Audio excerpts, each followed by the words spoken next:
We start with the name of Almighty God, the most beneficent, the most merciful. Prior to start my today's lecture, I would like to introduce myself. My name is Are Gafoor and I am working as an English lecturer in the University of Sahiwal. In today's lecture, I would like to teach my BS English student about intonation. Before that, we discussed about syllable, we discussed about stress. We also discussed about phonetic and phonology. What is difference between phonetics and phonology? In simple word, we say phonetics collects raw material and phonology cooks it. We discussed what is phone and phonemes. We even discussed place of articulation, manner of articulation, all branches of linguistic we have discussed thoroughly. In today's lecture, we'll be talking about suprasegmental phonology. In suprasegmental level, what we learn beyond word. We learn, beyond phonemes. So here we will be talking about, suprasegmental phonology and especially intonation. Intonation is, you can say, rise and fall of our pitch is known as intonation. For example, we say somebody, when we talk to somebody is talking at, we say yes, then we say yes, and sometimes we say no. So when we are showing rise and fall in our pitch, it is known as intonation. And this rise and fall in language creates melody. As David Crystal said, intonation is rise and fall in language, or intonation in language is basically melody of language. So when you mix rise and falls, especially in language, it creates melody in language. And today we'll be talking about how form of intonation is working in our language and how a function of intonation is working in language. So let's see. Intonation is basically the prosodic element of linguistic.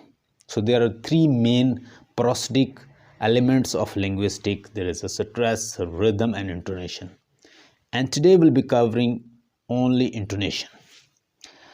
Simple word में अगर intonation को कहा जाए या इसको describe किया जाए तो हम इसे कह सकते हैं कि इंटोनेशन बेसिकली राइज और फॉल है लैंग्वेज के अंदर. जब हम लैंग्वेज के सेंटेंस के अंदर राइज और फॉल यूज़ करते हैं उसको इंटोनेशन कहते हैं. अपनी पिच का जो हम राइज एंड फॉल करते हैं और ये एक मेलोडी क्रिएट करता है. जब हम बात करते हैं इसके फॉर्म्स ऑफ इंटोनेशन की तो हम इसके स्ट्रक्चर लेवल पे डिस्कस करते हैं. तो जब हम फंक्शंस इंटोनेशन के फंक्शंस को डिस्कस करते हैं तो हम देखते हैं कि फंक्शंस एटीट्यूडनल लेवल पर देखते हैं, ग्रामेटिकल लेवल पर देखते हैं, एक्सेंचुअल लेवल पर देखते हैं, इंडेक्सिकल लेवल पर देखते हैं, साइकोलॉजिकल लेवल पर देखते हैं कि किस तरह जो ग्रुप ऑफ वर्ड्स हैं, जो वर्ड्स के जो सिलेबल्स हैं डिफरेंट, एक सिलेबल या उससे ज़्यादा सिलेबल्स किस तरह एक सेंस क्रिएट करते हैं, किस तरह एक आइडेंटिटी क्रिएट करते हैं, किस तरह एक एटीट्यूड को कन्वे करते हैं, किस तरह ग्रामेटिकल फंक्शन को कन्वे करते हैं.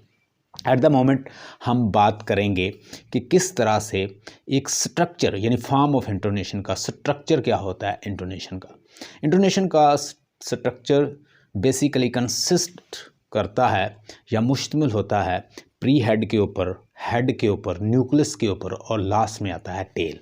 जैसे एक छोटा सा एक सेंटेंस है जो मैं आपके सामने बोलता हूँ और फिर हम इसको एनालाइज करते हैं.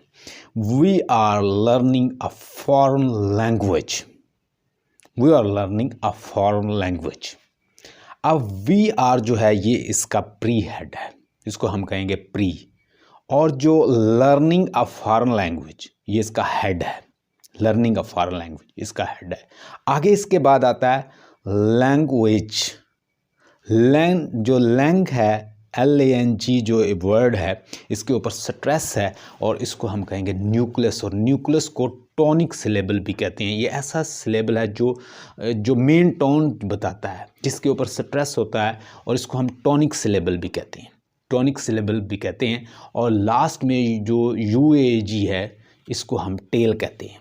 तो ये जो पूरा सेंटेंस है, हम इसको अगर एनालाइज करें या इसको डीकंस्ट्रक्ट करें तो हम इसके अंदर से फाइंड कर सकते हैं प्री हेड कहाँ है, हेड कहाँ है, न्यूक्लियस कहाँ है और टेल कहाँ है। यानी ये 4 एलिमेंट्स होते हैं एक स्ट्रक्चर ऑफ इंटोनेशन के अंदर। यानी हम जब उसका स्ट्रक्चर देखते हैं, फॉर्म ऑफ इंटोनेशन को मज़ीद उसके अंदर उसको ब्रेक डाउन करते हैं तो उसके अंदर से ये चीज़ें निकलती हैं।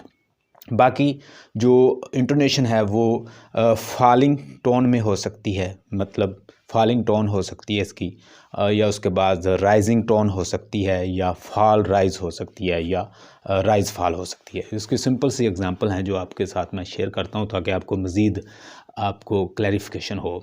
So who was the man, हम किसी को कहते हैं who was the man, who के ऊपर स्ट्रेस है और फिर उसके बाद फॉल कर रहा है, ठीक है। तो who was the man, who was the man. तो जैसे ही हम इसे बताते हैं तो ये एक आप कह लें कि फॉलिंग है। और दूसरे लफ्ज़ों में अगर कहा जाए तो इंट्रोक्टिव जो सेंटेंस होता है वो मोस्टली किस में होता है, वो फॉलिंग टोन को ज़ाहिर करता है। लेकिन जब हम सिंगल पूछते हैं, सिंगल में तो वो क्या होता है, वो हमेशा राइज होता है उसके एंड पर, तो उसे हम राइजिंग जैसे कहते हैं। इसी तरह का एक हो रहा है जो फॉलिंग में है, ही इज़ वेरी ओल्ड, ही पे स्ट्रेस है और उसके बाद ही इज़ वेरी ओल्ड, तो ये भी एक फॉलिंग टोन को ज़ाहिर करता है। अब rising, are you there, R के ऊपर आप आगे देखिए, are these books on the table, are these book on the table, are you the man, are you the man. तो आर यू द मैन, हम देखते हैं कि मैन के ऊपर स्ट्रेस है, यहाँ पे राइज हो रहा है। Are these book on the table, या हम जो भी इस तरह का कोई सेंटेंस बोलते हैं जो सिंगल इंट्रोक्टिव होता है उसमें जो स्ट्रेस है वो लास्ट पे चला जाता है, मतलब वो जो राइज है, जो टोन की जो राइज होती है टोन, तो वो लास्ट में चली जाती है, लास्ट में राइज होती है। पहले जो डबल इंट्रोक्टिव मैंने पहले बोला था उसमें फॉल हो रही थी। Are these books on the table, are these book on the table, तो यहाँ पे राइज हो रहा है। तो आगे फॉल राइज है, फॉल राइज जो सरप्राइज़ को ज़ाहिर करता है, मतलब अगर आप सरप्राइज्ड हैं, आपने कोई सिचुएशन देखी, आप सरप्राइज हुए, तो आप उसको क्या कहेंगे, उसको फॉल राइज करेंगे। She got a new bike really, आप देखें पहले क्या हो रहा है, फॉल हो रहा है। She got a new bike really, पहले फॉल, उसके बाद हमने जोर दिया रियली, तो यहाँ पे अप, तो ये फॉल राइज है। अब राइज फॉल को, really she has got new laptop, really she has got new laptop.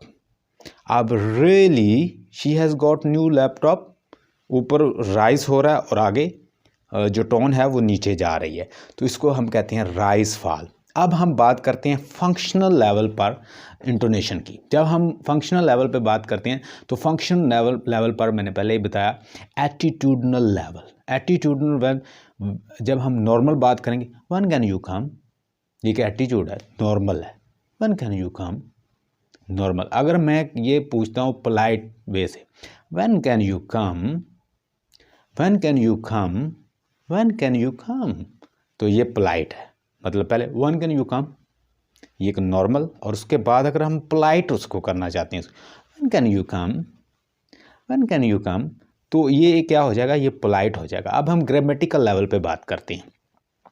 He is arriving late, he के ऊपर stress, he is arriving late, तो लेट जो है वो फॉलिंग है, जो लास्ट पे आ रहा है। पहले स्ट्रेस आ रहा है ही के ऊपर, जो मेन है उसका सब्जेक्ट है, उसके बाद लेट जो है वो फॉलिंग है।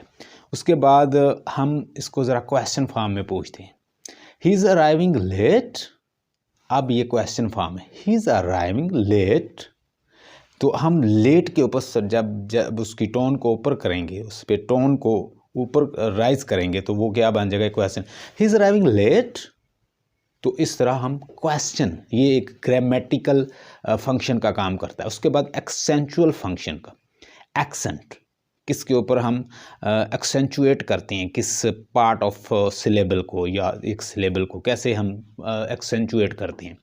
तो अगर मैं किसी चीज़ पे एक वर्ड पे स्ट्रेस दे रहा हूँ या उस पे टोन को उठा रहा हूँ, तो वो क्या होगा कि वहाँ पे मीनिंग ये जाएगा कि मैं स्पेसिफिकली कॉलेज की बात कर रहा हूँ। जैसे I went to college, I went to college. अगर मैं कॉलेज के ऊपर स्ट्रेस दे रहा हूँ या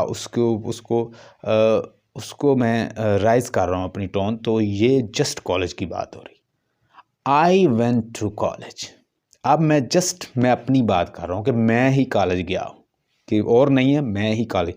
आई वेंट टू कॉलेज, तो इसमें मैंने आई के ऊपर जोर दिया, एम्फेसिस दिया, टोन को ऊपर उठा रहा हूँ, तो ये क्या होगा कि मेरा एम्फेसिस जस्ट कॉलेज के ऊपर है। ये एक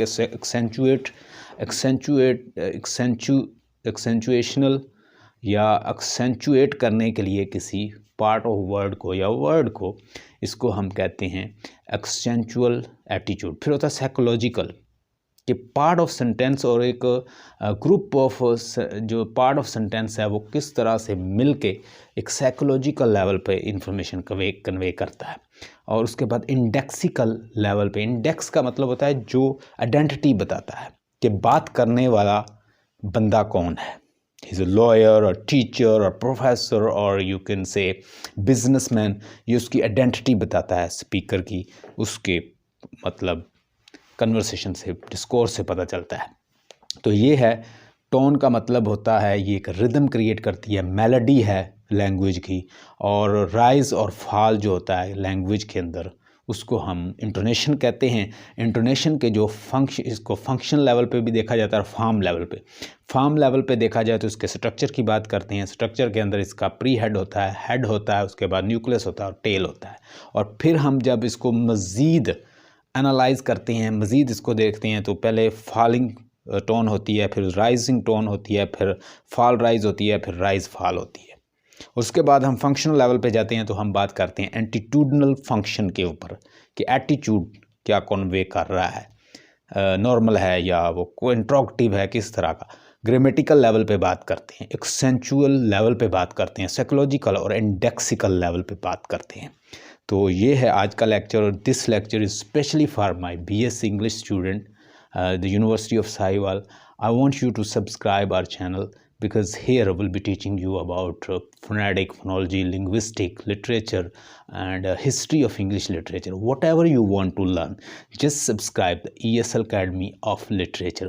This channel is specially designed for my the University of Sahiwal student.